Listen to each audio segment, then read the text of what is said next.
Ей, ти. Да, ти. Погледни ме. На теб говоря. В разстоянието между очите, точно над носа. Погледни ме. Имаш ли сили? Имаш ли сили да разбираш света?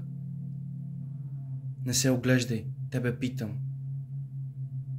Така както си се скрил невинно, мълчиш от години. Без претенция се празаляш през града.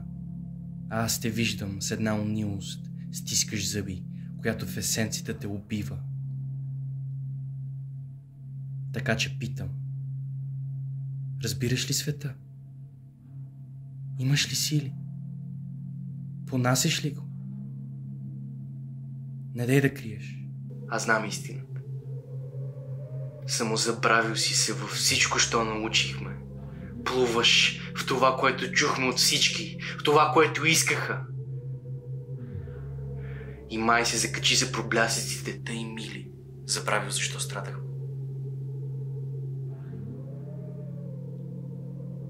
Разбираш ли? Накъде отиваме? Накъде? Комфортът те обзе и то с момиче, сякаш по калъп си написан. Тъй еднакъв си ми стана. И крачките ти, и думите ти се търкалят по една романтичност. Разбираш ли? Спомняш ли си, когато бяхме облак? И нищо, че мрачен, но тъй свободен, имахме идея, що може да е животът. Но ти се превърна в дъжд. Отдели се от мене и тази идея не е вече пълна. С какво право тръгваш да се установяваш в този свят, сякаш нещо повече от мен си разбрал?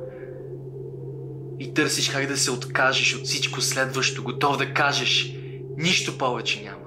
Нищо друго не ще е ценно. Нямаш сили повече да разбираш. Това ме плаши. Как може твоята младост да създава нещо толкова старо?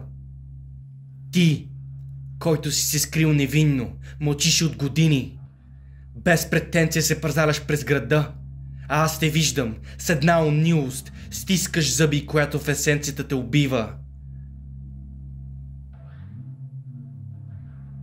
Така че е време и ти да си попиташ. Защото аз ще ти кажа, ще дойде изгрева и с него ще дойде студ, а ти, както си се скрил, ще станеш на висулка. Ще си безбожен, защото само в това вярваше и нищо друго не ще зарадва кожата ти, защото реши ти само от себе си да избягаш.